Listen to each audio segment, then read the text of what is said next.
2013 में नवाज शरीफ ने वजीर आजम बनते ही prime minister youth loan scheme शुरू की, जिसका सरबराह उसने अपनी बेटी मरियम नवाज को बनाया। इस स्कीम के तहत हर एक दरख्वास्त के साथ 100 रुपए की फीस मुकर्रर की गई। फीस वसूल करने के लिए नेशनल बैंक का एक करंट अकाउंट दिया गया, जो मरियम के अपने नाम पर ही खोला गया था। इस स्कीम के लिए मुल्क भर से टोटल 1,70,00,000 दरख्वास्तें जमा हुई। 100 रुपए फी दरख्वास्त के हिसाब से 170 करोड़ मरियम ने जाती अकाउंट में वसूल करके इस्तीफा दे दिया। और दिलचस्प बात यह है कि इसके वालिद नवाज शरीफ ने उसका इस्तीफा फौरन ही कबूल कर लिया, जिसके बाद आज तक मरियम से वो 170 करोड़ रुपए किसी ने वापस नहीं मांगे। जबकि दूसरी जानिब इस 1 अरब रुपए के कर्ज फंड में से किसी एक भी पाकिस्तानी को 1 रुपया भी कर्ज ना दिया गया, क्योंकि ये स्कीम शुरू ही फ्रॉड की नीयत से की गई थी। पाकिस्तानी कौम के साथ इस नाम नहाद शरीफ फैमिली ने ये कोई पहला फ्रॉड नहीं किया। नवाज शरीफ ने 1985 में बहसीयत वजीर आला पंजाब 5 अरब रुपए का गबन किया, फिर पीली टैक्सी स्कीम, फिर कर्ज उतारो मुल्क संवारो स्कीमें शुरू की और इनसे होने वाली सारी आमदनी लंदन भिजवा दी। 1985 में रोजनामा पाकिस्तान, जो उस वक्त पाकिस्तान का सफ़े अव्वल का उर्दू अखबार था, रोजनामा जंग के बाद ये वाहिद अखबार था कि जिसके पास कलर प्रिंटिंग की सहूलत मौजूद थी। इसके मालिक और एडिटर हाजी अकबर मरहूम शोमई किस्मत से नवाज शरीफ पर एक तनकीदी आर्टिकल लिख बैठे। उनको बेनजीर के खिलाफ नवाज शरीफ की इंतखाबी मुहिम का अंदाज अच्छा न लगा, जिसमें नवाज शरीफ ने हेलीकॉप्टर से बेनजीर की एडिट की हुई साहिल समंदर पर बिल्कुल अरियां तस्वीर गिराई और फिर तहरीके अदम एतमाद के नाम पर छांगा मांगा का ड्रामा स्टेज किया। नवाज शरीफ ने ही पाकिस्तान में गंदी सियासत में चमक का पहली दफा इतना खुलकर इस्तेमाल किया,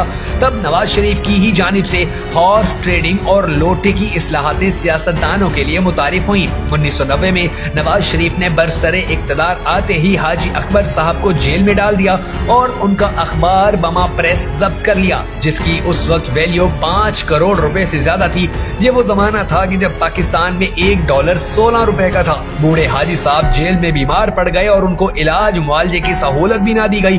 हाजी साहब का उसी बीमारी से इंतकाल हो गया, जो दर हकीकत एक कत्ले अमद था। हाजी अकबर की फैमिली बिल्कुल कलाश हो गई। नवाज शरीफ ने रोजनामा पाकिस्तान का डिक्लेरेशन 5 लाख रुपए के इवज मशहूर जमाना चमचागीर लफाफा सहाफी मुजीबुर रहमान शामी को दे दिया और प्रेस बमा ऑफिस बिल्डिंग और तमाम असासाजात भी इस बिकाऊ आदमी के हवाले कर दिए, बल्कि लिबर्टी चौक के पेट्रोल पंप की लीज भी उसे ही दे दी। नवाज शरीफ की ये कोई अकलौती नवाजिश नहीं थी, बल्कि नवाज शरीफ ने प्राइवेटाइजेशन के नाम पर मुल्क के बहुत से कीमती इदारे अपने फ्रंटमैन मियां मंशा के जरिए खुद हथिया लिए और मुस्लिम कमर्शियल बैंक सिर्फ 88 करोड़ में मियां मंशा के नाम कर दिया, जबकि मुस्लिम कमर्शियल बैंक के सिर्फ हेड ऑफिस ही की कीमत इससे ज्यादा थी। ये बराह रास्त नवाज शरीफ के अहकामात पर हुआ और कोई बिडिंग भी नहीं करवाई गई। फिर जमाइमा खान पर टाइलों की स्मगलिंग का मुकदमा बनवा कर अंदर करवा देना, शदीद हिरासा करके पाकिस्तान छोड़ने पर मजबूर करना, नईम बुखारी की गुलकारा बीवी ताहिरा सैयद को अपनी दौलत से अंधा करके फंसा लेना और नईम बुखारी से तलाक दिलवा देना,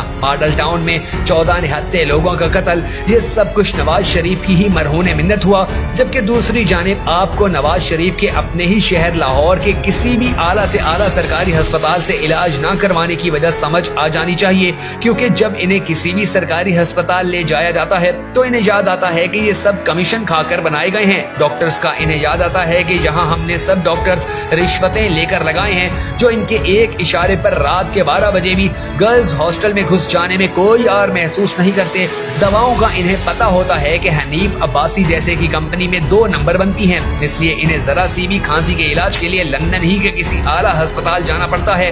पनामा लीग से फरार अख्तियार करके ओपन हार्ट सर्जरी के ड्रामे की बेस पर लंदन जाने वाला नवाज शरीफ कभी तो लंदन की सड़कों पर शॉपिंग और वहाँ के मैकडॉनल्ड से रिंगर बर्गर खाता नजर आता है और कभी वॉक करता। चलें फर्ज कर लें कि अगर नवाज शरीफ की ओपन हार्ट सर्जरी हुई भी थी और ये ब्लड प्रेशर, शुगर और अंजाइना का पेशेंट है भी सही, तो भी जब ये 2-3 दिन तक सड़कों पर गला फाड़ फाड़ कर क्यों निकाला की सदाएं बुलंद करता रहा, तब इसकी ये बीमारी कहाँ थी? अगर ये कौम के साथ झूठ, मकर, फरेब और बीमारी का ड्रामा नहीं कर रहा था, तो इसके दोनों बेटे एक बार भी इसकी खैर खैरियत दरियाफ्त करने पाकिस्तान क्यों नहीं आए? आज ये सब जान लेने के बावजूद जो शख्स भी नवाज शरीफ को बेगुनाह, मासूम, ईमानदार और बीमार समझता है, तो वो अपनी अकल के ऊपर कुल्लू अल्लाहु अकबर